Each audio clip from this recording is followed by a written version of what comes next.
இயேசுவின் ஜெப கோபுரம் ஊழியங்கள் வழங்கும்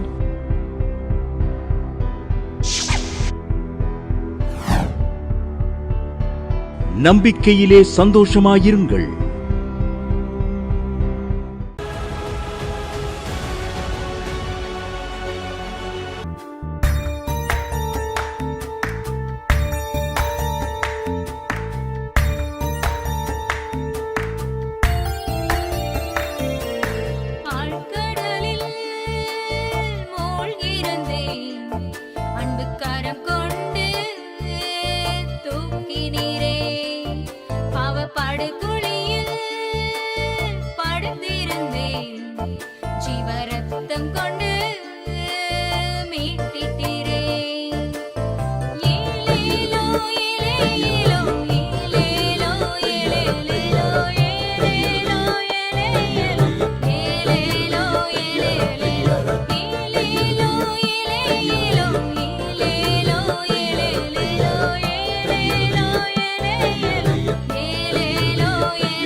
ராஜகுமார் என்கிறவங்க தூத்துக்குடியிலேருந்து எழுதியிருக்காங்க.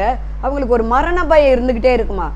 அவங்க ஞாயிறு தோறும் மாலை 7:30 மணிக்கு ஜாய் டிவியில் ப்ரோக்ராம் பார்ப்பாங்களாம், நம்பிக்கையிலே சந்தோஷமாக இருங்க. அப்படியே பார்க்க மறந்துட்டாலும் அது யூடியூப்பில் பார்த்துருவாங்களாம். அவங்களுக்கு ரொம்ப புரோஜனமாக இருந்துச்சான். மரண பயத்திலிருந்து கர்த்தர் உங்களை விடுவிக்கிறார்னு அம்மா ஜெபம் பண்ணாங்க. என்ன ஆச்சரியம், அந்த மரண பயம் உடனே எனக்கு நீங்கிட்டு இப்போ பயப்படாமல் நல்லா தூங்குறேன். திடுக்கு திடுக்குன்னு எழும்பி உட்கார்ந்துருவேன். கர்த்தர் திடுக்கு திடுக்குன்னு பயம் வருவதுலேருந்து என்னை விடுவிச்சார்.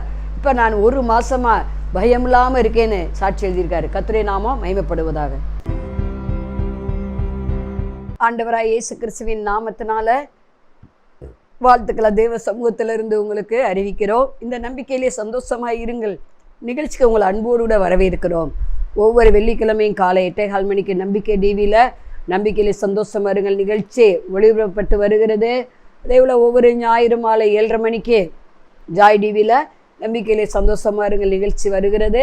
அதேபோல் ஒவ்வொரு வாரமும் வேலைக்கிழமை இரவு 8 மணிக்கு ஜாய் டிவி யூடியூப்பில் துதி ஆராதனை ஜெபம் நடக்கிறது. அதேபோல் ஒவ்வொரு மாதமும் 1ஆம் தேதி வாக்குத்தத்த துதி ஆராதனை யூடியூப்பில் வருகிறது. அதை நீங்கள் பார்த்து பயனடையுங்கள். இந்த ஊழியங்களுக்காக முதலாவது ஜெபம் பண்ணுங்கள். இந்த புரோக்ராம் உங்களுக்கு மிகுந்த புரோஜனமாக இருக்குன்னு நான் கர்த்தருக்குள்ள நம்புகிறேன், விசுவாசிக்கிறேன். அப்படி புரோஜனமாக இருக்குமானால் இந்த ஊழியங்களுக்கு ஜெபம் பண்ணுங்கள். அதே போல் உங்களால் முடிந்த காணிக்கினால் அந்த ஊழியத்தை தாங்கும்படி உங்கள் அன்போடு கூட கேட்குறோம். அல்லேலூயா. சிறுதுளி பெருவெள்ளம். சின்ன சின்ன காசு தான், அது என்ன செய்யும், மொத்தத்தைவே சந்திக்கும். 2016 இந்த ஊழியம் தொடங்கப்பட்டது. இப்போ 2024 கிட்டத்தட்ட இன்னும் 2 வருஷம் வந்துச்சுன்னா 10 வருஷம் ஆயிரும். 8 வருஷமாக கர்த்தர் ஒரு கடன் இல்லாமல் இந்த ஊழியத்தைவே சந்திக்கிறார். அல்லேலூயா. Thank you Jesus.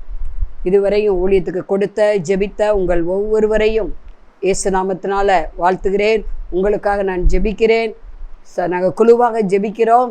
அதில் நீங்களும் எங்களுக்காக ஜெபம் பண்ணுங்கள். கர்த்தர் தாமே உங்களை ஆசீர்வதிப்பாராக. தலையை தாழ்த்தி ஜெபம் பண்ணுவோம். பரலோக பிதாவே, நாங்கள் சோத்திரிக்கிறோம், துதிக்கிறோம். ராக்கா தீகா ராபோ ரீஹல்லா ராபோ ரீஹா தகலா பரபோ ஷ. இந்த தேவ செய்திக்கு விரோதமாக எழும்புற ஆயுதம் நசனா இயேசு நாமத்தில் வாய்க்காமல் போவதாக. ஆமேன். பரிசுத்த ஆவியானவர் இதை பார்க்குற ஒவ்வொரு வேளை இறங்கி வருவாராக. ஆமேன். லீதியான் உள்ள திறக்கப்பட்டது போல, பவுல் பிரசங்கத்தினால் லீதியான் உள்ள திறக்கப்பட்டது போல கர்த்தாவே என் மூலம் நீங்கள் பேசுகிற வார்த்தை மூலம் ஆண்டவரே ஒவ்வொரு உள்ளங்களும் திறக்கப்படுவதாக, லீதியால் உள்ளமாய் மாறுவதாக. கொர்நேலி வீட்டில் எல்லாமான ஜனங்கள் குடியிருந்தாங்க. பேதுரு உம்மை குறித்து பேசி கொண்டு இருக்கும்போது வசனத்தை கேட்ட யாவர் மேலே பரிசுத்த ஆவியானவர் இறங்குனது போல இந்த வசனத்தை கேட்குற ஒவ்வொரு மேலே ஆவியானவர் இறங்குவாராக. வசனம் ஆவியும் ஜீவனும் உள்ளதாக இருக்கிறது. இதுக்காய் சோத்ரா ரீகா தாகா ராபோ தீகா ஓ ரகா தீகாலா லாபாரவோ ஷேகா தீகந்தலா லாபாரவோ தேகா தாகா ராபோ ஷவதிகா பாபா லாபாரவோ. அலையலோயா அலையலோயா. ரகலா. ஆறுதலுக்காக ஏங்குற மகனே, கர்த்தர் சகல ஆறுதலின் தேவனுடைய ஆறுதல் படுத்துகிறார். யாருமே இல்லையே, விசாரிக்கிறதுக்கு தாயும் இல்லை, தகப்பனும் இல்லை, கணவனும் இல்லை, பிள்ளைகளும் தூரத்தில் இருக்காங்க. அடிப்பட்டவங்க பார்த்துக்கிட்டு இருக்கீங்க, எனக்கு பிள்ளைகளே இல்லை, நான் தனியாக நிற்கிறேன் அப்படின்னு பார்த்துக்கிட்டு இருக்கீங்க. கர்த்தர் உங்களை ஆறுதல் படுத்துகிறார். நான் உங்களுக்கு துணை நிற்கிறேன் என்று சொல்லுகிறார். அல்லேலூயா. நீங்கள் பயப்பட வேண்டாம், கலங்க வேண்டாம். மற்றவருடைய உதவி இல்லாமல் என்னால் வெளியே போக முடியலேன்னு கலங்குற மகளே, கர்த்தர் உங்கள் கால்களை பலப்படுத்துகிறார், உங்கள் இருதயத்தை பலப்படுத்துகிறார். உங்களை சகல உறுப்புகள்லையும் தேவ வல்லமை இறங்குறது. நீங்கள் ஓடிதான் இளைப்படைய மாட்டீங்க, நடந்தாலும் சோர்வடைய மாட்டீங்க. நடத்துமப்பா இயேசு நாமத்தில் பிதாவே ஆமென். இந்த நாள்லையும் கூட கர்த்தர் ஒரு விசேஷ தீர்க்க தரிசன வார்த்தையை நம்மோடு பேச விரும்புகிறார். உன் விண்ணப்பத்தை கேட்டேன், உன் கண்ணீரை கண்டேன். ஆண்டவர் தெளிவாக பேசுகிறார். ஏசாயா 38:5. எசேக்கியா ராஜாவின் கண்ணீரை கர்த்தர் பார்க்கிறார். அங்கே 1 முதல் 5 வசனங்களில் எழுதப்பட்டிருக்கு. அதே போல் 2 ராஜாக்களில் 20வது அதிகாரத்தில் 5வது வசனமும் எல்லாம் ஒரே வசனம்தான். நீங்கள் வேத வசனத்தை ஆராய்ந்து பாருங்கள், அதில் நித்திய ஜீவன் இருக்கிறது. இங்கே எசேக்கியா ராஜா வியாதிப்பட்டு விட்டார்.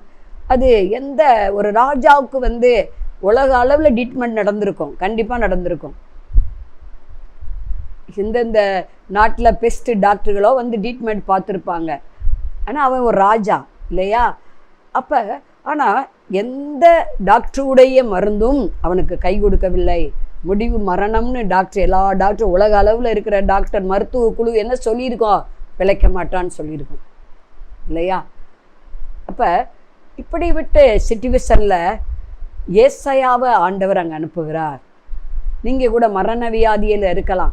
இது வந்து உங்களுக்கு மறிக்கு வரை இருக்கும், சுகரு, ப்ரெஷர் இருக்கும், சோரியாஸ் இருக்கும், உங்களுக்கு பெயின் இருக்கும், உங்கள் எலும்பெல்லாம் தேய்ஞ்சு போயிடுச்சு, நீங்கள் பெல்ட்டு போட்டு தான் ஆகணும், ஆயுசுக்கும் போட்டு தான் ஆகணும் அப்படின்னு கூட சொல்லலாம். இது வந்து ஒரு சாபம், அது தொன்று தொட்டு வரும்னு உலகம் நிர்ணயம் பண்ணலாம், டாக்டர்கள் நிர்ணயம் பண்ணுவார்கள். ஆனால் கர்த்தருடைய நினைவுகள் வேற, வழிகள் வேற. ஏசாயா 55:8 அப்படி தான் சொல்லுகிறது. என் வழி ஓ வழி அல்ல, என் நினைவு ஓ நினைவு அல்ல. பூமிக்கு வானம் எவ்வளவாய் உயர்ந்திருக்கிறதோ அந்த அளவுக்கு உன் வழியை பார்க்கில் என் வழிகளும், உன் நினைவுகளை பார்க்கில் என் நினைவுகளும் உயர்ந்திருக்கிறதுன்னு ஆண்டவர் சொல்கிறார். இங்கே ஏசாயாவை அனுப்பி சொல்லுகிறார். ஏன்னா எசேக்கியா சோர்ந்து போயிருப்பான், ட்ரீட்மெண்ட் எடுத்து எடுத்து சோர்ந்து போயிருப்பான். அவன் சரீரம் பல மருந்துகளை பெற்றும் சுகமாகலை, பலவீனப்பட்டு போயிருப்பான். படுத்த படுக்கையா ஒருவேளை இருந்திருக்கணும். எல்லா மருத்துவமும் அவனை கைவிட்டது, மருந்து ஊசி அவனுக்கு வேலை செய்யவில்லை. ஏன்னா மரிக்க போகிறவங்களுக்கு என்ன மருந்து போட்டாலும் எந்த மெடிசன் கொடுத்தாலும் அது வேலை செய்யாது. நான் ஆண்டவருக்குள்ள வந்து 2 மரணத்தை நான் சந்திச்சிருக்கிறேன். ஒன்று என் வாலிப மகன், அடுத்து என் கணவர். சரியா? அப்போ எவ்வளோ மருந்து கொடுக்குறாங்க, எவ்வளோ மாத்திரை கொடுக்குறாங்க, அது புரோஜனமற்றதாய் போய்விடுகிறது. அது ஒர்க் ஆகலை, சரீரம் நாளுக்கு நாள் செத்து கொண்டே வருகிறது. எசேக்கியாவுடைய சரீரமும் அப்படி தான் இருந்திருக்கணும். மனதளவுலே அவன் சோர்ந்து போயிருப்பான். ஏன்னா ஆவி ஆத்மா சரீரம் புஷ்டியாக இருந்தால்தான் நம்ம என்ன செய்ய முடியும்? உற்சாகமாக இருக்க முடியும். நம்ம ஆவியில் ஒரு சோர்வு வருமானால், ஆவி தொய்ந்து போயிருந்தால், தொய்ந்து போன ஆத்மாவை என்ன செய்வார்? ஆண்டவர் நிரப்புகிறார். நொறுங்குண்ட ஆவியில் அவர் வாசம் செய்கிறார். எசேக்கியாவுடைய ராஜாவுடைய ஆவி என்ன செஞ்சிருக்கும்? தொய்ந்து போயிருந்திருக்கும், நொறுங்கி போயிருந்திருக்கும். அதனால தான் ஏசாயா தீர்க்கதரிசி ஆண்டவர் அனுப்புகிறார். அப்பா நீ என்ன செய்ய, இனி நீ பிழைக்க மாட்டப்பா, உன் வீட்டு காரியத்தை ஒழுங்குபடுத்து, அடுத்து உன் ஸ்தானத்தில் யார் ராஜாவாக அதிபதியாக அமரணும் அதெல்லாம் நீ நிர்ணயம் பண்ணு. யார் யாருக்கு என்னென்ன ஒயில் எழுதணுமோ, என்னென்ன செய்யணுமோ, எந்தெந்த மந்திரிக்கு நீ எதை செய்யணுமோ அதெல்லாம் என்ன செஞ்சிரு. ஆனால் அவன் ராஜா இல்லையா? அவன் யூத ஜனங்களுக்கெல்லாம் ராஜா, யூதா நாட்டுக்கே அவன் ராஜா இல்லையா? அப்போ இவன் செய்ததெல்லாம் கர்த்தர் பார்த்தாரு. அங்கே எழுதப்பட்டிருக்கிறது, இவன் செஞ்ச காரியங்கள், இவன் யூதா அரசர்களை 3வது அரசன் என்று பார்க்குறோம். இவன் மோசே செய்த வெங்கல பலிபீடத்தை உடைத்து தேவனுக்கு ஆவியோடு ஆராதனை பண்ணுவதற்கு ஒழுங்குபடுத்தினான். தேவனுடைய ஆலயங்களில் ஆராதனையை ஒழுங்குபடுத்தினான். முதலாவது வெங்கல சிற்பத்தை உடைச்சா ஒன்று. 2வது அவன் என்ன பண்ணினான்? ஆராதனையை ஒழுங்குபடுத்தினான். அது மாத்திரமல்ல, சிதறியிருந்த எல்லா யூத ஜனங்களையும் கூட்டி கொண்டு வந்து உலக நாடு அளவில் சிதறிப்போன எல்லா ஜனங்களையும் கூப்பிட்டு 14 நாள் தேவாலயத்தில் வைத்து ஒரு பண்டிகை ஆண்டவருக்கு ஆசரித்தான். 14 நாள் என்று தெளிவாக எழுதப்பட்டிருக்குது.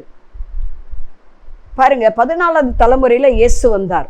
ஆதாம் முதல் ஆபிரகாம் வர 14, அதிலிருந்து தாவீது வர 14, தாவீதிலிருந்து இயேசு கிறிஸ்து வர 14 தலைமுறைகள். மத்தையில் அதை நம்ம வாசிக்க முடியும்னு நினைக்கிறேன். இந்த ஏசாயா வந்து சொன்ன மாத்திரத்தில் இவன் தன் மனைவியை கூப்பிடலை. அம்மா நான் சாக போகிறேம்மா, இதை செய்ய அதை செய்யல. தன் பிள்ளைகளை கூப்பிடல, தனக்கு கீழே இருக்கிற மந்திரிகளையும் கூப்பிடலை, எந்த உலக அரசாங்க தலைவர்களுக்கும் அவன் கூப்பிடலை. என்ன பண்ணா? அவன் உடனே என்ன பண்ணுறான்? சுவர் பக்கமாக திரும்புகிறான். இது எதை குறிக்கக்கூடியதாக இருக்கிறது? உங்களுடைய விண்ணப்பம் கேட்கப்பட, உங்கள் அழுக தேவ சமூகத்தில் எட்ட, நீங்கள் வடிக்கிற ஒவ்வொரு கண்ணீரும் தோல் துருத்தியில் சேர்த்து வைக்கப்படுவதற்கு, கர்த்தர் அந்த கண்ணீரை நினைப்பதற்கு, அந்த விண்ணப்பத்தை அங்கீகரிப்பதற்கு நீங்களும் நானும் செய்ய வேண்டியது மனுக்குலத்தை பார்க்கக்கூடாது, மனுஷர் உதவியை தேடக்கூடாது. ஏன்னா மனுஷரை நம்பி தான் நம்ம இந்த கதியில் உட்காந்துக்கிட்டு இருக்கோம் இல்லையா? ஆகவே இவன் நான் பார்த்தா ஆண்டவரத்தை பார்ப்பேன்னு சொல்லி சுவர் பக்கமாக திரும்பிட்டாரு. சுவர் பக்கம் யாரும் இருக்க மாட்டாங்க, சுவர் தான் இருக்கும் இல்லையா? மனுஷர் பக்கம் அவன் பார்க்கல. ஏசையா சொன்ன உடனே அவன் மனுஷரை பார்த்து அதை செய் இதை செய் வீட்டு காரியத்தெல்லாம் ஒழுங்குபடுத்தல. அவன் என்ன பண்ணா, இல்லை நான் இருக்கணும், நான் என்ன செய்யணும், இன்னும் நான் இந்த இந்த இந்த பூமியில் இருந்து நான் அரசாளணும், யூத ஜனங்களை இன்னும் நான் என்ன செய்யணும், யூத ஜனங்களுக்கு நல்லது செய்யணும், தேவ ஆலயத்துக்கு நல்லது செய்யணும் அப்படின்னு சொல்லி இன்னும் சில வழிமுறைகள், புது வழிமுறைகளை, கர்த்தருடைய வழிமுறைகளை ஜனங்களுக்கு சொல்லணும்னு அவன் எண்ணி இருக்க வேண்டும். அவன் சுவர் பக்கமாக திரும்பி என்ன செய்கிறான், அவன் சொன்ன விண்ணப்பத்தங்க நீங்கள் வாசிக்க முடியும். நீ பிழைக்க மாட்டீர், வீட்டுக்காரியத்தை ஒழுங்குபடுத்தி சொன்னோன்னு 2வது வசனம் ஏசாயா 38:2. அப்பொழுது எசேக்கியா ராஜா முகத்தை சுவர் பக்கமாய் திரும்பி கொண்டு கர்த்தரை நோக்கி, இதில் யாரை நோக்குனா, மனைவி நோக்கலைங்க, கர்த்தரை நோக்குனா. மற்ற அமைச்சர்களை தேடலைங்க, பெரிய ஐஸ்வர்யங்களை அவன் தேடலை, பெரிய பெரிய டாக்டர்களை இன்னும் தேடலை. அவன் யாரை தேடினா, கர்த்தரை தேடினா. கர்த்தரை தேடி அவன் என்ன கர்த்தரை நோக்கி, கர்த்தாவே, நான் உமக்கு முன்பாக உண்மையும் மகா உத்தமாய் நடந்து உம்முடைய பார்வைக்கு நலமானதை செய்தேன் என்பதை நினைத்தருளும். அவன் ஆண்டவருக்கு செய்த காரியங்களை நினைச்சு பார்க்க சொல்றான். கர்த்தர் நம்ம நினைத்திருக்கிறார், ஆசீர்வதிக்கிறார். அவன் எவ்வளோ அழகா கண்ணீரோடு ஆண்டவர்கிட்ட விண்ணப்பம் பண்றான்னு பார்த்தீங்களா? ஆண்டவரே, என்னை நினைச்சு பாருங்கப்பா, நான் உம்முடைய வழியில நடந்தனே, மன உத்தமா இருந்தனே, யாருக்கு எந்த கெடுதல் நான் பண்ணவில்லையே ஆண்டவரே, உம்முடைய ராஜ்யத்துக்காக ரொம்ப பிரயாசப்பட்டனே, உண்மையா உம்முடைய வேலையை செஞ்சனே ஆண்டவரே, இந்த ராஜ பதவியை நான் உண்மையாய் நடத்தினேனே ஆண்டவரே அப்படின்னு எழுதுறான். உமது பார்வைக்கு நான் என்ன செஞ்சேன், நலமானதை செஞ்சேன். பாருங்க, மனுஷர் 1000 தப்பு நம்ம மேல குற்றம் சாட்டலாம். பாருங்க, 100 நன்மையில் ஒரு எக்ஸாம்பிள் சொல்கிறேன். ஒரு நன்மை நம்ம குறையா செஞ்சாலும் அந்த 99 நன்மையை விட்டுருவாங்க மக்கள். அந்த ஒன்றை பிடிச்சிக்கிடுவாங்க, நீங்கள் அந்த ஒன்றை சொன்னீங்க செஞ்சீங்க அப்படிம்பாங்க. ஆனால் நீங்களும் நானும் 100% ஆண்டவருக்கு முன்பாக உண்மை உத்தமாக இருக்கணும். நல்லது உண்மை உத்தமில்ல ஊழியக்காரன்னு ஆண்டவர் நம்மளை பார்த்து சொல்லணும். சில நல்லவர் என்பார்கள், சில கெட்டவர் என்பார்கள். யூடியூப்பில் சில ஊழியர்களை குறித்து தவறாக போடுறாங்க. அதெல்லாம் தயவு செஞ்சு நீங்கள் போகிறத நிறுத்துங்க. அல்லேலூயா. குற்றவங்க மேலே சுமரும். எல்லா ஊழியர்களும் ஊழியக்காரிகளும் எல்லா விசுவாசிகளும் கர்த்தருக்கு முன்பாக ஒரு நாள் நியாய தீர்ப்பு நாளில் நம்ம நிற்கணும். வெள்ளை சிங்காசனத்துக்கு முன்பாக நிற்கணும். அல்லேலூயா. நம்ம பேசுறது எல்லாம் ரெக்கார்ட் ஆகிக்கிட்டு இருக்கு. நம்ம யார் பார்க்கலேன்னு நினைக்கிறோம். இருளில் நம்ம சொன்னதை கர்த்தர் வெளிச்சத்து கொண்டு வந்துடுவார். இவன் சுவர் பக்கமாய் திரும்பி, ஆண்டவரே, நான் உமது பார்வைக்கு நலமானதை செய்தேன் என்பதை நினைத்தருளும், நான் உண்மையா இருந்தேன் என்பதை நினைத்தருளும். மனுஷருக்கு என்ன வேணாலும் பேசட்டும் ஆண்டவரே, ஊழியர்கள் என்ன வேணாலும் பேசட்டும் ஆண்டவரே, ஆனால் விசுவாசி என்ன வேணாலும் பேசட்டும் ஆண்டவரே, நான் உமக்கு முன்பாக உண்மையா இருந்தேன், உத்தமா இருந்தேன், அதை நினைத்தருளுங்கிறாரு. ஏன்னா ஒவ்வொரு இருதயத்தை கர்த்தர் சோதித்து பார்க்கிறார். இருதயம் திருக்குள்ளதும் மகா கேடுள்ளதுமா இருக்கிறது. இருதயத்தின் நினைவு ஆண்டவர் பார்க்கிறார். நாம் வாயிலிருந்து சொல் பிறகு முடியும் நம்ம என்ன பேசுகிறோம் என்பது அவருக்கு நல்லா தெரியும். நம்ம இருதய சிந்தனையை அவர் அறிவார். அலேலோயா ரகாதிகாரா வஷே. ஆகவே இதை பார்த்து கொண்டு இருக்கிற அருமையான சகோதரியே, நீங்களும் நானும் ஒரு காரியம் செய்ய வேண்டும்.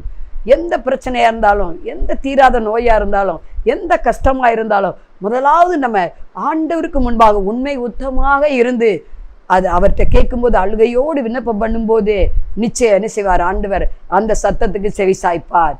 உன் விண்ணப்பத்தை கேட்டே உங்க நீரை கண்டேன். இதோ ஆயுசு நாட்கள்ல 15 ஆண்டு நான் கூட்டி தரேன்னு சொன்னார். ஆயுசு நாட்களை கூட்டி வாங்கிட்டான் பாருங்க ஆண்டவர்கிட்ட. ஏன்னா நம்முடைய ஆயுள் காலம் அவருடைய கரத்துல இருக்குது. அவராலே நம்முடைய ஆயுசு நாட்கள் பெருகும் இருக்கு பைபிள்ல, நீதிமொழியில் எழுதப்பட்டிருக்கு. என்னாலே உன் நாட்கள் பெருகும், ஆயுசு வருஷங்கள் விருத்தியாகும். நம்முடைய காலங்கள் அவருடைய கரத்துல இருக்கிறது. அதை நம்ம எவ்வளவு காலத்துக்கு இந்த பூமியில கர்த்தர் இருக்குன்னு வச்சிருக்கிறாரோ அவர் கரெக்டா அதை செய்வார். அல்லேலூயா. நம்ம எவ்வளவுதான் கூட்டி கேட்டாலும் ஆண்டுடைய சித்தன்னு ஒன்று இருக்குது. அப்படி சித்தப்படி நம்ம கேட்டா அவர் செவி சாய்ப்பார். அதான் உண்மை. அப்ப இந்த எசேக்கியா ராஜா என்ன செய்கிறார், அழுது கண்ணீரோடு கூட விண்ணப்பம் பண்ணினார். நன்மை நான் செய்தவையெல்லாம் பார்த்து எனக்கு என்ன செய்யும்? சுகந்தாரும் ஆண்டவரே, எனக்கு ஆயுசு நாட்களை தாரு ஆண்டவரே அப்படின்னு சொல்லி அவர் விண்ணப்பம் பண்ணியிருக்க வேண்டும். அதனால தான் 15 ஆண்டு உனக்கு கூட்டி கொடுத்தேன்னு ஏசையா மூலம் சொல்கிறார். ஏசையா தீர்க்கதரிசனம் சொல்லிட்டு முத்தத்துக்கு தான் வர்றாரு. வெளியே அந்த அரண்மனை வாசலை தான் கிடக்கிறாரு. திருப்பி ஆண்டவர் அவர்கிட்ட பேசுகிறார், நீ போய் அரண்மனையை கடந்து வெளி வாசலுக்கு வரங்குள்ளே அவர் சுவர் பக்கமாக திரும்பி எசைக்கா அழுது விண்ணப்பம் பண்ணுறதை பார்த்து ஆண்டவர் உடனே அவனை ரிட்டர்ன் அனுப்புகிறார். ஏசையாவை உள்ள அனுப்பி, அப்பா உன் விண்ணப்பத்தை கேட்டேன், கண்ணீரை என்ன செஞ்சேன் நான் கண்டேன், உன் ஆயுசு நாட்களோட நான் என்ன செய்கிறேன் 15 ஆண்டுகள் உனக்கு கூட்டித்தாரேங்கிறாரு. 1 2 இல்லை, 15 ஆண்டுகள்.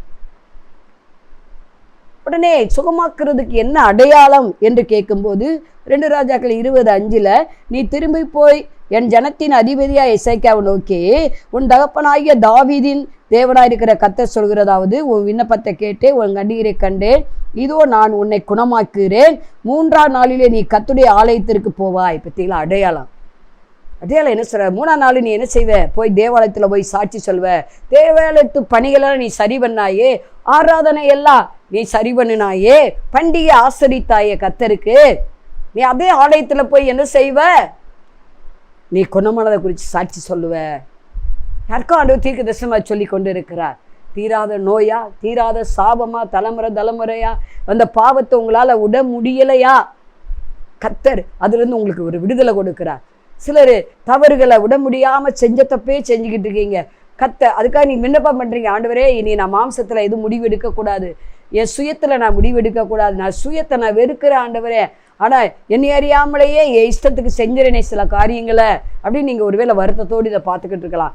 கர்த்தர் சொல்கிறார், தெய்வம் தாமே தமது தயவுள்ள சித்தத்தின்படி எண்ணங்களை செயல்களை உங்களை உண்டாக்குறவராக இருக்கிறார். இப்பொழுது எசேக்கியாவின் கண்ணீரை கண்டார், விண்ணப்பத்தை கேட்டார். கர்த்தர் என்ன பண்ணாரு? ஆயுசு நாட்களை 15 வருஷம் குட்டி கொடுத்து அந்த உலகெங்கு இருக்கிற டாக்டர்லாம் ஒரு ராஜா வைத்தியம் பார்த்துருக்க சான்ஸ் இருக்கு, எதுவும் குணமாக்கலை. ஆனால் அதே ஏசையா தீர்க்கதரிசி மூலம் கர்த்தர் ஒரு மெடிசனை சொல்லுகிறார், அத்திப்பழ அடை. அத்திப்பழ அடையை கொண்டு வந்து என்ன செய்யுங்க?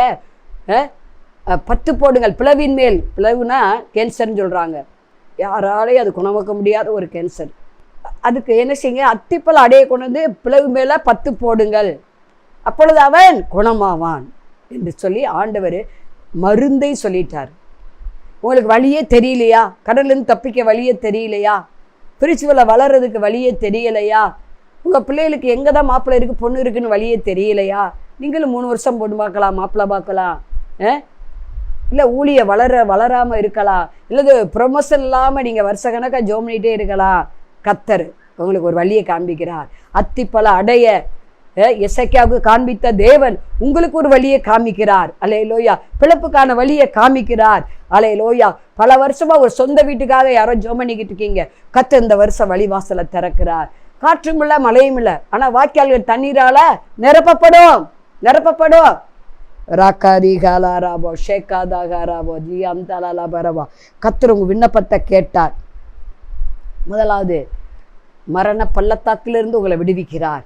யாருமே உதவி செய்ய முடியாத நிலைமையில அதிலிருந்து உங்களை விடுதலை பண்ணுகிறார். உங்கள் கண்ணீரை பார்த்து விண்ணப்பத்தை பார்த்து இறங்குகிறார். அடுத்து சோதனையிலிருந்து நீங்கள் ரொம்ப சாத்தானால் சோதிக்கப்படுறீங்களா? செய்வன மந்திரம் வச்சுக்கிட்டே இருக்காங்கன்னு நினைக்கிறீங்களா? சூனியை வச்சுக்கிட்டே இருக்காங்கன்னு நினைக்கிறீங்களா? ரொம்ப சாத்தான் தொல்லை இருக்கா? மனுஷர் மூலம் ரசிக்கப்படாத மனுஷர் மூலம் உங்களுக்கு பிரச்சனை வந்துக்கிட்டே இருக்கா? அப்படிப்பட்ட சோதனையிலிருந்து கர்த்தர் உங்கள் கண்ணீரை கண்டு உங்கள் விண்ணப்பத்தை கேட்டு விடுதலை கொடுக்கிறார். ஏனால் 1 கொரிந்தியர் 10:13 மனுஷருக்கு நேரிடுற சோதனை இல்லாமல் வேறொரு சோதனை உங்களுக்கு நேரிடவில்லை. அவர் உண்மையுள்ளவர். சோதனையிலிருந்து தப்பித்துக்கொள்ள என்ன செய்வாரா? ஒரு போக்க கண்டிப்பா உண்டாக்குவார். உங்க கண்ணீர், ஆண்டவரே என்னை சோதனைக்கு உட்படாதபடிக்கு தீமை என்னை ரட்சித்துக்கொள்ளும் நீங்கள் ஒருவேளை விண்ணப்பம் பண்ணிக்கிட்டு இருக்கலாம். தீமை நான் நன்மை செஞ்சா தீமை நடக்குதே ஆண்டவரே, மக்கள் அப்படி பண்ணுறாங்களே அப்படின்னு நீங்கள் ஒரு வேளை இருக்கலாம். என்கிட்ட அநேகர் ஃபோனில் சொல்லுவாங்க, அம்மா மறுபடி செய்ய வைக்கிறாங்கம்மா, மறுபடி ஏவி விட்றாங்கம்மா, ப்ரேயர் பண்ணால் போகுது, அப்புறம் திருப்பி என்னை தாக்குதுமா, இருதயத்தை தாக்குதுமா, மனசை தாக்குதுமா, என்னால் தூங்கவே முடியலம்மா, கெட்ட சொப்பனமாக வருது. கர்த்தர் சொல்லுகிறா அந்த கண்ணீரை, அது நிமித்தம் கண்ணீர் விடுறீங்களா? அது நிமித்தம் விண்ணப்பம் பண்ணிக்கொண்டே இருக்கீங்களா? கர்த்தர் அப்படிப்பட்ட சாத்தானின் சோதனையை இன்றைக்கு நீக்கி போடுகிறார். சாத்தான் சில காலம் உங்களை விட்டு வெளியேறி போகிறான். அப்போஸ்தலர் 15:29 கர்த்தர் சொல்லுகிறார், நாம் எதையெல்லாம் நம்ம கடைப்பிடித்து நடந்தால் கர்த்தர் நம்முடைய விண்ணப்பத்துக்கு செவிசாய்ப்பார், நம்ம கண்ணீருக்கு பலன் தருவார். கண்ணீரோடே விதைக்கிறவர்கள் கெம்பீரத்தோடே அறுப்பார்கள். அப்போஸ்தலர் 15:29-28 விக்கிரங்களுக்கு படைத்தவைகளுக்கும் இரத்தத்திற்கும் நெருங்குண்டு செத்ததுக்கும் வேசித்தனத்திற்கும் நீங்கள் விலகியிருக்க வேண்டும் என்பதே அவசியமா இருக்கிறது என்று 29 வசனம். அவசியமான இவைகளை அல்லாமல் பாரமான வேறொன்றை உங்கள் மேல் சுமத்தாமல் இருப்பது பரிசுத்த ஆவிக்கும் எங்களுக்கும் நலமாக கண்டது. பாருங்க, இந்த கட்டளைப்படி நம்ம நடந்தால் நம்ம விண்ணப்பத்துக்கு பதில் வரும், நம்ம கண்ணீருக்கு பலன் வரும். விக்கிரகங்களுக்கு படைத்தவைகளுக்கு நீங்க புசிக்காதீங்க, இரத்தத்திற்கு இரத்தத்தை சாப்பிடாதீங்க, மாம்சத்தின் உயிர் இரத்தத்துல இருக்கிறது. அடுத்து சொல்ற நெருங்குண்டு செத்ததுக்கு, ஆக்சிடென்ட்ல ஒரு மிருகம் பறவை எதுவும் செத்துருச்சுன்னா அதை நீங்க என்ன செய்யாதீங்க, சாப்பிடாதீங்க. வேசித்தனம், கணவன் மனைவி ஒருத்தர் தான், இச்சையோடு பார்க்காதீங்க, வேற ஒரு பெண்ணை பார்க்காதீங்க. அதே மாதிரி மனைவிகளும் வேறொரு தொடர்பு வைக்காதீங்க, இச்சை அடக்கமுள்ளவர்களா இருங்க. வேசித்தனத்துக்கும் நீங்க என்ன செய்யுங்க, விலகி ஓடுங்கள். நம்ம இந்த காரியங்களை செய்யும்போது நம்ம விண்ணப்பத்துக்கு நிச்சயம் ஆண்டவர் பதில் தருவார். நம்ம கண்ணீருக்கு நிச்சயம் கண்ணீரோட விதிக்கிற எல்லா விண்ணப்பங்களுக்கும் கர்த்தர் என்ன பண்ணுவார், கெம்பீரமாய் நம்ம பதிலை பெறும்படி வைப்பார். நம்ம விண்ணப்பமெல்லாம் அவருடைய கருத்தின் கிரியலாய் மாறும். தலையை தாழ்த்தி ஜெபம். பரலோக பிதாவே, நாங்கள் சொத்திருக்கிறோம். ரொக்க அதிகாராபா ஒரு ராக அதிகாலா இதை பார்த்து கொண்டு இருக்கிற ஒவ்வொருடைய கண்ணீரையும் தொடங்க ஆண்டவரே. விண்ணப்பத்தை கேளுங்க ஆண்டவரே. வருஷக்கணக்காக விண்ணப்பம் பண்ணுறாங்க, வருஷக்கணக்காக அழுது கண்ணில் கண்ணீரே இல்லைன்றாங்க சிலர். அப்படிப்பட்டவங்களுக்கு மனம் இறங்க. எசேக்கியா ராஜாவுக்கு இறங்கினவரே இறங்குங்க. அலே லோயா ராக அதிகாராபா அதிகா அச்சாபா அதிகா பாபா பவுலுக்கு இறங்கினவரே இறங்குங்க. ஆபிரகாமுக்கு இறங்கினவரே இறங்குங்க. அலே லோயா ராக அலிகா பாபா லாபாரா தாவீதுக்கு இறங்கினவரே இறங்குங்க. தேவ ஆவியர் அசைவாடுங்க. அலே லோயா, தேவ பிரசனம் மூடட்டும் ஒவ்வொருவரையும். அலே லோயா ரக்கால கர்த்தர் இதை பார்க்குற ஒவ்வொருவருக்கும் சொல்லுகிறார், உன் கண்களை கண்ணீருக்கும் உன் கால்களை இடரலுக்கும் விலக்கி நான் தப்புவிப்பேன் என்று சொல்லுகிறார். இயேசு நாமத்தை பிதாவே, ஆமென். மாணவர்களே, அதிசய கல்வாரி ஊழியங்கள் மூலம் ஒவ்வொரு மாதமும் தேவனால் எல்லாம் கூடும் பத்திரிகையை நாங்கள் வெளியிடுகிறோம். தேவ சமூக பாடல்கள் DVD, ACD இந்த பாடல்களை நாங்கள் வெளியிடுகிறோம். அதிசய கல்வாரி ஊழியம் இது தீர்க்க தரிசன ஜெப ஊழியமாக நடைபெறுகிறது.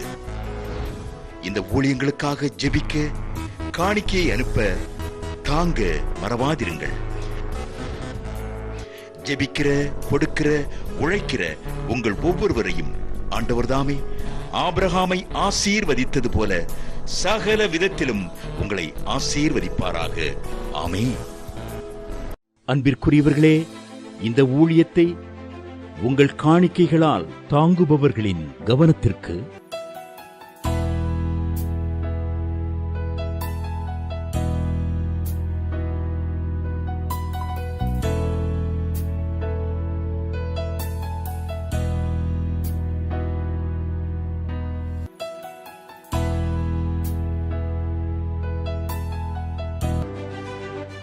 எங்களது முகவரி சகோதரி எலிசபெத் சுந்தர்ராஜன், எண் 27, பொதிகை தெரு, குழந்தைச்சாமி நகர், வண்டியூர், மதுரை 20. செல்போன் எண்கள் 9484177765 9095328172 மற்றும் 9434308550.